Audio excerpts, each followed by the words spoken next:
Tell them who you are. Locita, Still Bangin Music, also CEO of Crupman's ENT, and the manager of the Southside Spot. Alrighty. Tell us a little bit about where you come from. I originally grew up in Los Angeles, California, and Honolulu, Hawaii, but Hawaii too. Okay. Reside in San Antonio, Texas. Okay. Yeah. I interviewed a guy that moved to Hawaii too. That moves just from Hawaii that moved from California to Hawaii to San Antonio. Yeah, I interviewed another guy that did that. Yeah, it's funny. Yeah, that's funny you said that. Okay, already. So what you do? What you got going on? Right now, but I signed with Still Bangin Music a year ago, so I'm working on Still Bangin. Who are Midget Local? Okay. Yeah, so Midget Local originally started with Charlie Rocampo back in the days. Okay. And he's one of the Chicano rap legends back home in California. Okay. So, what part of Cali? East LA. East LA. I was East LA. Yeah, that's where he's from. Okay. So, but he does, he's an artist, but he also does acting and does a bunch of other things. Okay, so Still Bangin. So you currently dropping music through Still Bangin. Okay. Yeah, cool. So I have 2 albums coming out, A Diamond in the Rough and All Gloves Off, and then I'm also working on my Still Bangin EP. Okay. So, Okay. Well, so what platforms do people find those? On all platforms. Okay. And they look under what exactly? Just to be specific for the people that's gonna watch this. It's Locita, Locita of Still Bangin Music, which is 2 E's in Still, and then a K at the end of Music. Already. Okay. All right. So give me some. We know you got the music coming out. What other things outside of the music do you have going on? Things that you volunteer for? I know you got the Southside Spot thing going on, but tell us a little bit about that. So I started managing the Southside Spot when they opened the doors. James had met me and wanted to bring me on board, so I've been riding with him from the beginning. And then aside from, though, we're also a venue, like we throw events here or let people rent the shop to throw events here. We're real linked in with the car club scene, the San Antonio Lowrider Council. So we do a lot with the car clubs when they have fundraisers going on or things for the city, like toy drives or school supply drives and stuff. And then what's some of the car clubs? We got Rollers Only Car Club, Latin Devotions Car Club. We got the OGVs, which they're not a car club, but they're a community out here in San Antonio. We got Dreamers Only Car Club. So we got Nocturnal, Brown Impressions, Dedications Car Club. Man, shouts out to all of them, man. Oh my God, yeah. I love the car show scene. It's always, positive thing, you know what I mean? Yeah. See people come together, check out the rides, of course, performing, Of course. So you mentioned something about the prisoners earlier. Yeah, I'm a TDC volunteer, registered with TDC. Oh, so, that's big. Yeah, so I go inside the prisons and I mentor and I give my story, sing for them, and just try to get them to think about where they're at and possibly get them to make better decisions for themselves. You know what I mean? Some of them are so, especially nowadays, they're so young going in. But I'm also a prison reform activist, so I fight for the rights of the prisoners in the Texas state prisons. Yeah, that's good. For anybody that ever done some time, I know I done a little bit of time. Me too. I ain't no punk, but I hate being behind them goddamn walls, man. Yeah. Oh, look, I ain't no punk. Literally, I ain't no punk.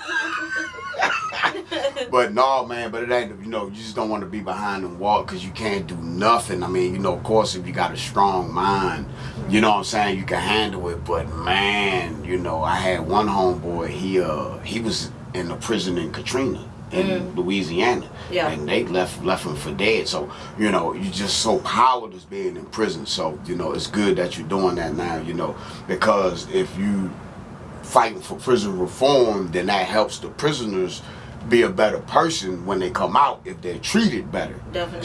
So it definitely helps the cause, to even go in there and talk to people like that. Yeah. So I totally understand. Yeah, and then I do, I mentor youth, at-risk youth here in San Antonio too, so try to get them to, think about the moves that they make, because it seems like the ages of kids going in the penitentiary are younger and younger out here. I mean, what ages is you? 17, 16, 18. Okay, so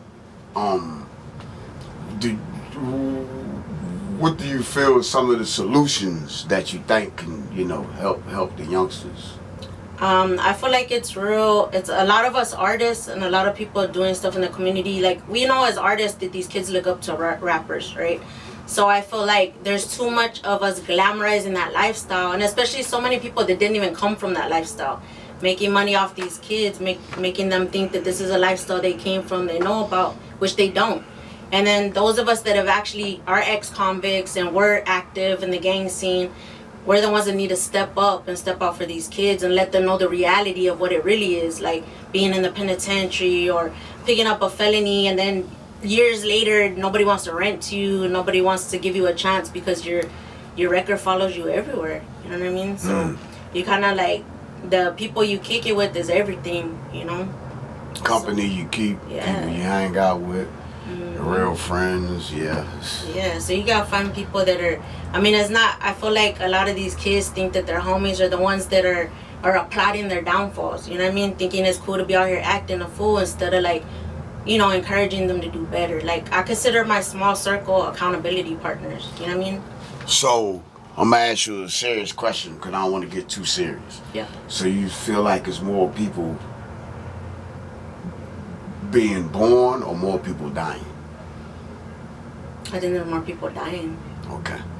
Yeah. Okay. Because I always have this thing where I'm like, the world is moving so fast, but that's a question that kind of tells you where we at. Right. Because if the population has to keep going, they say you can fit all of the whole world's population in one floor in the whole state of New York City. So the world's definitely not overpopulated. Right. So, the fact that you just said, more people dying than being born, then that lets us know that it's not an overpopulation problem in the world, And so we do need to save these kids or try to help save the future for these kids. Yeah, definitely. So we thank you for your work because a lot of people selfish these days and don't take time out to everybody more mind your business, take care of your own. So it takes a lot of courage to do those type of things. Yeah. Thank you. Yeah. So I know you got a lot of history, a lot of stuff. So we definitely gonna get more information from you. But if you could just tell the world how to get in touch with Locita, all of your social medias from Still Bangin to Locita, whatever, any kind of way that we can get in touch with you. You know what I mean? And people can find out more history on you. Yeah, thank you. So YouTube is Locita, Still Bangin Music. TikTok is the same, Locita_SBM. And then Instagram, Locita_Still Bangin Music. And really, you could just Google Locita Still Bangin Music and all my links will pop up. So, and music, whatever. So, wherever my music's at, it'll pop up. Spotify, Apple Music. Yeah. Okay, so Locita, San Antonio, by way of California. We appreciate you coming to 21st Century TV, and we definitely going to come back and talk to you again. I just had to get this in while I had the opportunity to, because we only got today. Okay. Thank you.